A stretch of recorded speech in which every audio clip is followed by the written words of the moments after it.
ओम शांति। बेहद का बाप आया है तुम बच्चों का ज्ञान से श्रृंगार करने। ऊंच पद पाना है तो सदा श्रृंगारे हुए रहो। বিশ্বপিতা এসেছেন আমরা যে বাচ্চা আমাদেরকে জ্ঞানে শৃঙ্গার করতে, অর্থাৎ সাজাতে। উচ্চ পদ প্রাপ্ত করতে হলে সর্বদাই জ্ঞানের অলংকার দিয়ে সেজে থাকতে হবে। তো জ্ঞানের অলংকার কি আর সাজবে কে? তো মানব যেমন শরীরকে সাজায়, হাত পা সব কিছুতে অলংকার দিয়ে পরিপূর্ণ হয়, তো এখানে আত্মা যে দেহের মধ্যে আছে, দেহের প্রতিটা কর্ম ইন্দ্রিয় মাধ্যমে গুণ প্রকাশ পাবে। গুণকে সর্বদাই সেবাতে লাগাবে, তো সেটাই হবে জ্ঞানের অলংকার। তারই আধারে আত্মা उच्च पद प्राप्त करबे। किन बच्चों को देखकर बेहद का बाप बहुत खुश होते हैं? কোন বাচ্চাদের দেখে বেহদের বাবা অত্যন্ত খুশি হন? তো কোন বাচ্চা হতে পারে যে বাচ্চাদেরকে দেখে বাবা অত্যন্ত খুশি হতে পারেন? जो बच्चे सर्विस के लिए एवर रेडी रहते हैं, अलौकिक और पारलौकिक दोनों बाप को पूरा फॉलो करते हैं। ज्ञान योग से आत्मा को श्रृंगारते हैं, पतितों को पावन बनाने की सेवा करते हैं। ऐसे बच्चों को देख बेहद के बाप को बहुत खुशी होती है। बाप की चाहना है मेरे बच्चे मेहनत कर ऊंच पद पाए। যে বাচ্চারা সার্ভিসে সব সময় তৎপর থাকে, অর্থাৎ ব্যস্ত থাকে, লৌকিক এবং পারলৌকিক দুজন পিতাকেই ফলো করে। লৌকিক এই সঙ্গম যুগে আমরা তিন বাবাকে পেয়েছি, লৌকিক, অলৌকিক আর পারলৌকিক। এই তিন পিতার মধ্যে আমাদের দুই পিতাকে ফলো করতে হবে, এক অলৌকিক পিতা, দুসরা পারলৌকিক পিতা। অলৌকিক পিতা হচ্ছে আমাদের ব্রহ্মা বাবা, পারলৌকিক পিতা হচ্ছে শিব বাবা।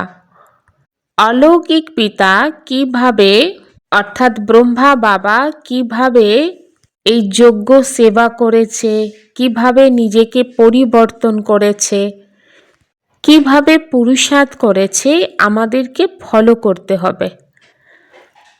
আর পারলৌকিক শিব বাবাকে ফলো করতে হবে, অর্থাৎ নিরাকারী স্থিতির প্র্যাকটিস করতে হবে।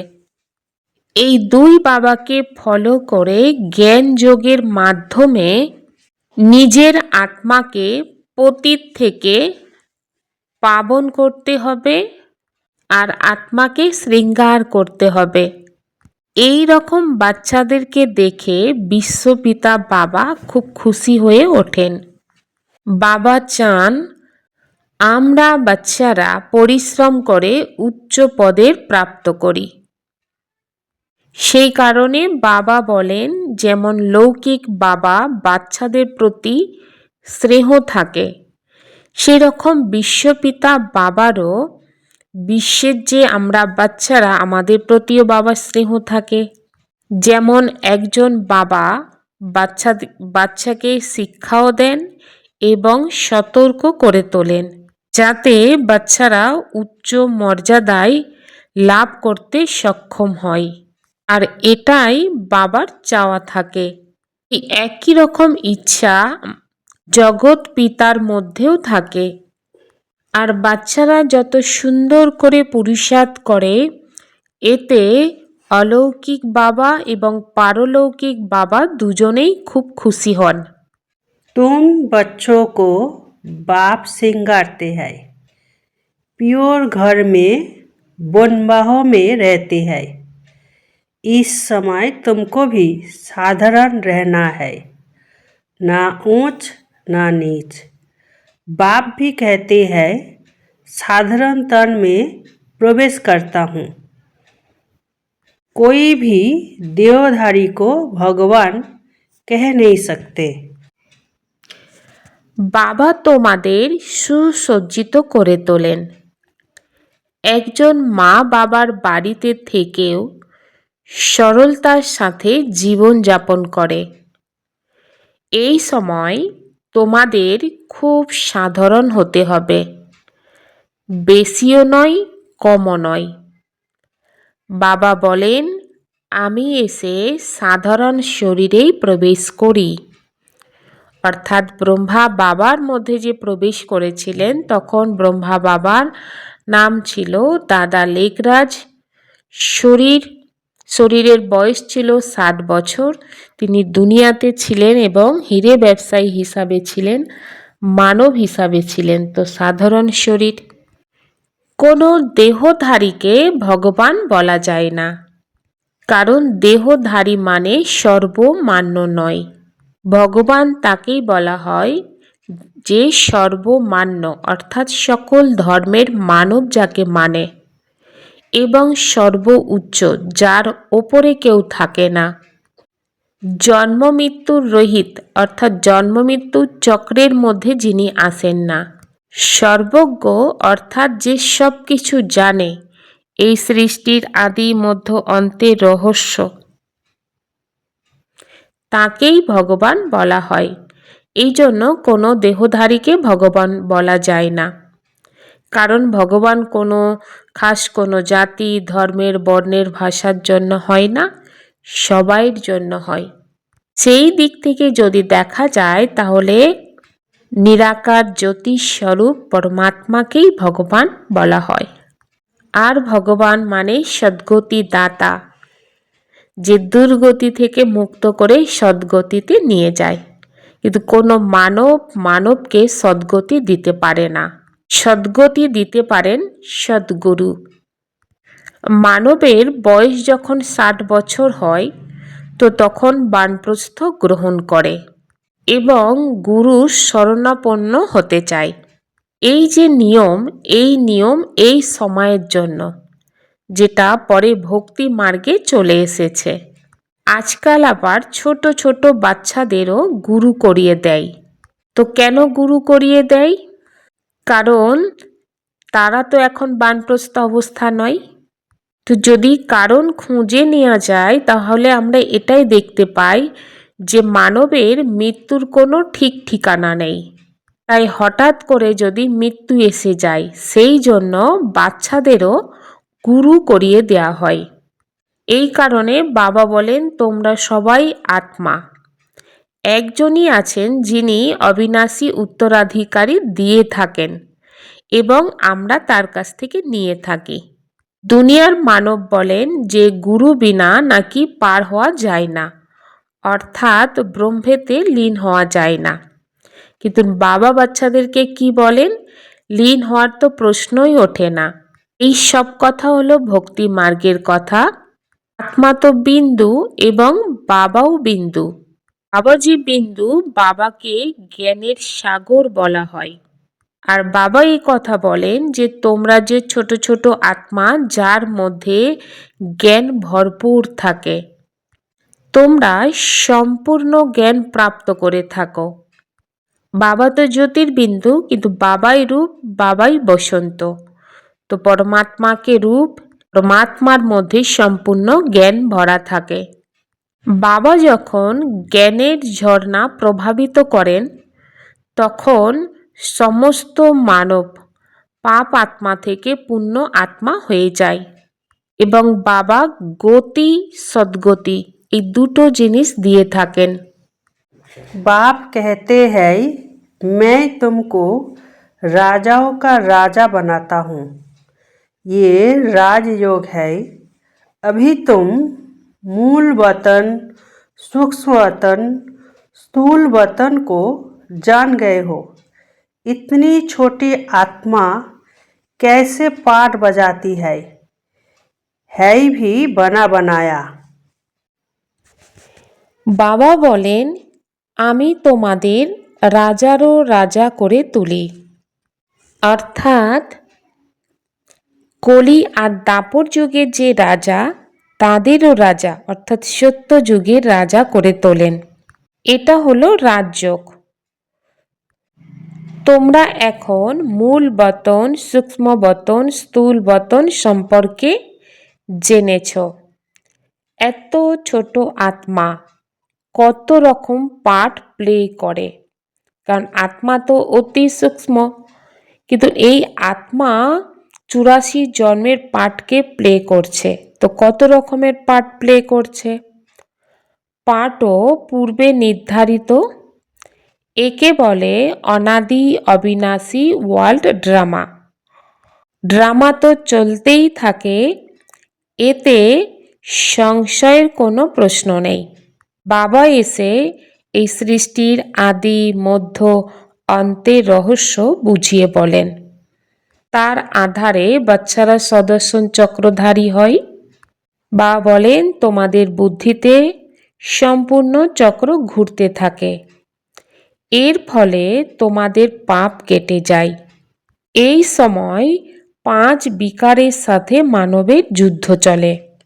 অন্য কোনো যুদ্ধের বিষয় নয়। আধ্যাত্মিক পড়াশোনার মাধ্যমে উচ্চ থেকে উচ্চতর হয় এই লক্ষ্মীনারায়ণ। এরা মানব, কিন্তু দৈবিক গুণ ধারণ করেছিল বলে এদেরকে দেবতা বলা হয়। বাকি 8 বা 10 ভুজাধারী কেউ হয় না। বাবা বলেন, চোখে জল এলে অসফল হবে। আত্মা শরীর ত্যাগ করলেও হালুয়া খাও, অর্থাৎ খুশিতে থাকো। আজকাল তো শরীর ত্যাগ করলে বিকেদের ডাকা হয় শান্তি প্রদান করার জন্য। তোমরা ওদেরকে বুঝিয়ে বলো যে আত্মা এক শরীর ত্যাগ করে দ্বিতীয় শরীর ধারণ করেছে। এতে তোমাদের কিছু যায় আসে না। কান্নাকাটি করেও লাভ হবে না। ওরা বলে, একে কাল খেয়েছে। এমন কোনো ব্যাপার নেই। আত্মা নিজের শরীর ত্যাগ করেই চলে যায় এবং নিজের সময় মতো শরীর ত্যাগ করেই চলে যায়। কাল বা মৃত্যু কোনো বস্তু নয়। হ্যাঁ, সত্যযুগে গর্ভপ্রাসাদের সমান হবে। শাস্তির কোনো প্রশ্নই নেই। ওখানে তোমাদের কর্ম অকর্ম হয়ে যায়। ওখানে মায়া নেই যে বিকর্ম হবে। তোমরা বিকর্মজিৎ হয়েই ওঠো। সর্বপ্রথম বিকর্মজিৎ হয়েই চলে যারা বিকর্মের ওপর জয়লাভ করেছে। তারপর শুরু হয় ভক্তি মার্গ এবং রাজা বিক্রমের শাসন শুরু হয়। এই সময় যে পাপ করে তার ওপর তোমরা বিজয় অর্জন করে থাকো। নাম হয় বিকর্মাজিৎ। अभी अच्छा पुरुषार्थ किया तो कल्प कल्प करते रहेंगे। जिस्मानी पढ़ाई से इतना पद नहीं मिल सकता जितना रूहानी पढ़ाई से मिलता है। ऊंचे ते ऊंच ये लक्ष्मी नारायण बनते हैं। এখন ভালো পুরুষার্থ করলে কল্পে কল্পেও করতে থাকবে। জিসমানি পড়াই দিয়ে অর্থাৎ শরীরের পড়া দিয়ে এতখানি উচ্চ পদ প্রাপ্ত হয় না যতখানি আত্মিক পড়াই দিয়ে উচ্চ পদ মিলতে থাকে। উচ্চ থেকে উচ্চ এই লক্ষ্মী নারায়ণ। এরাও মানব, কিন্তু দৈবিক গুণ সম্পন্ন মানব। তাই এদেরকে দেবতা বলা হয়। যদি চুঁচে মরচে ধরে তবে চুম্বক টানতে পারে না। তো আত্মার মধ্যে যদি পাপের মরচে পড়ে থাকে তাহলে সূঁচকে টানতে সক্ষম হবে না, কারণ বাবা তো সম্পূর্ণ পবিত্র। বাবা তোমাদের যোগ বলের মাধ্যমে পবিত্র করে তোলেন। সার্ভিসের জন্য সব সময় বাচ্চাদের এভারেডি থাকা উচিত, কারণ বাচ্চারা হলো পতিতদেরকে পবিত্র করে তোলার জন্য ঈশ্বরীয় যোদ্ধা। এখন তোমরা ঈশ্বরীয় সন্তান। মুক্তিধামে বাবা আর তোমরা আত্মারা হলে ভাই ভাই। তারপর তোমরা সত্যযুগে যাও, সেখানে এক পুত্র এক কন্যা। এখানে তো অনেক সম্বন্ধ আছে, কাকা মামা ইত্যাদি। মূল বতন হলো সুইট হোম, মুক্তিধাম। ওখানে যাওয়ার জন্য মানব কত যজ্ঞ তপ ইত্যাদি করে থাকে, কিন্তু ফিরে যেতে পারে না। সবার সদ্গতি দাতাই একজন, দ্বিতীয় কেউ নেই। তোমরা এখন পুরুষোত্তম সঙ্গম যুগেই আছো। কলিযুগে অগুন্তি মানব, সত্যযুগে অল্প সংখ্যক মানব। প্রথমে স্থাপনা, তারপর বিনাশ। এখানে অনেক ধর্ম হওয়ার কারণে কত হাঙ্গামা হয়ে থাকে। তোমরা আত্মারা 100% নির্বিকারী ছিলে, তারপর 84 জন্মের পর 100% বিকারগ্রস্ত হয়ে পড়েছ।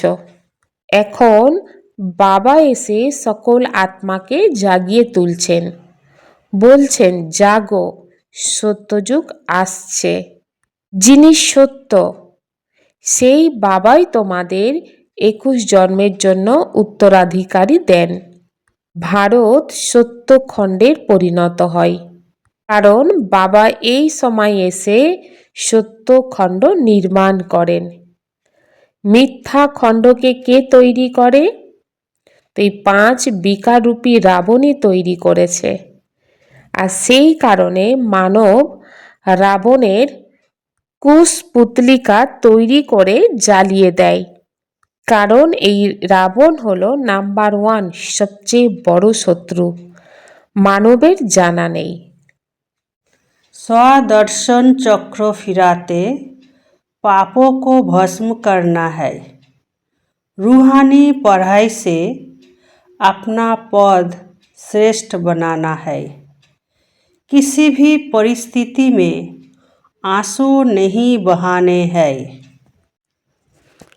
সদর্শন চক্র ঘুরিয়ে পাপকে ভস্ম করতে হবে। আধ্যাত্মিক পড়াশোনার মাধ্যমে নিজের পথ শ্রেষ্ঠ করে তুলতে হবে। কোনো পরিস্থিতিতেই কান্নাকাটি করা উচিত নয়। ये वानप्रस्थ अवस्था में रहने का समय है, इसीलिए वनवाहों में बहुत साधारण रहना है, ना बहुत ऊंच ना बहुत नीच। वापस जाने के लिए आत्मा को संपूर्ण पावन बनाना है। এখন হলো বানপ্রস্থ অবস্থার থাকার সময়। সেই জন্য অতি সাধারণ অবস্থায় থাকতে হবে, না খুব বেশি না অনেক কম। ফিরে যাওয়ার জন্য আত্মাকে সম্পূর্ণ পবিত্র হতে হবে। सदा मोल्ड होने की विशेषता से संपर्क और सेवा में सफल होने वाले सफलता मुराद भव। जिन बच्चों में स्वयं को मोल्ड करने की विशेषता है, वह सहज सहज ही गोल्डन एज की स्टेज तक पहुंच सकते हैं। সর্বদাই মোল্ড হওয়ার বিশেষতার মাধ্যমে সম্পর্ক আর সেবাতে সফল হওয়া সফলতা মূর্তিভব। যে বাচ্চাদের মধ্যে নিজেকে মোল্ড করার বিশেষ গুণ আছে তারা সহজেই গোল্ডেন এজের স্টেজ পর্যন্ত পৌঁছাতে পারবে। যেরকম সময় যেরকম পরিস্থিতি হোক সেই অনুসারে নিজের ধারণাগুলিকে প্রত্যক্ষ করার জন্য মোল্ড হতে হয়। যারা মোল্ড হতে পারে তারাই হলো রিয়েল গোল্ড। যেরকম সাকার বাবার বিশেষতা দেখেছিলে, যেরকম সময়, যেরকম ব্যক্তি, যেরকম রূপ, এই রকম ফলো ফাদার করো, তাহলে সেবা আর সংকল্প সব কিছুতেই সহজেই সফলতা মূর্তি হয়ে যাবে। जहाँ सर्वशक्तियाँ है वहाँ निर्विघ्न सफलता साथ है। যেখানে সর্বশক্তি থাকে সেখানে নির্বিঘ্ন সফলতা সাথে থাকে। এখন সম্পন্ন বা কর্মাতীত হওয়ার ধুন লাগাতে হবে। যেরকম সাকারে আসা যাওয়া সহজ প্র্যাকটিস হয়ে গিয়েছে, সেই রকম আত্মাদেরও নিজেদের কর্মাতীত অবস্থাতে থাকার অভ্যাস হয়ে যাবে। এখনই কর্মযোগী হয়ে কর্মেতে আসা, কর্ম সমাপ্ত করে কর্মাতীত স্থিতিতে থাকা, এই অনুভব সহজ হতে থাকবে। সর্বদাই লক্ষ্য রাখো যে কর্মাতীত অবস্থাতে থাকতে হবে।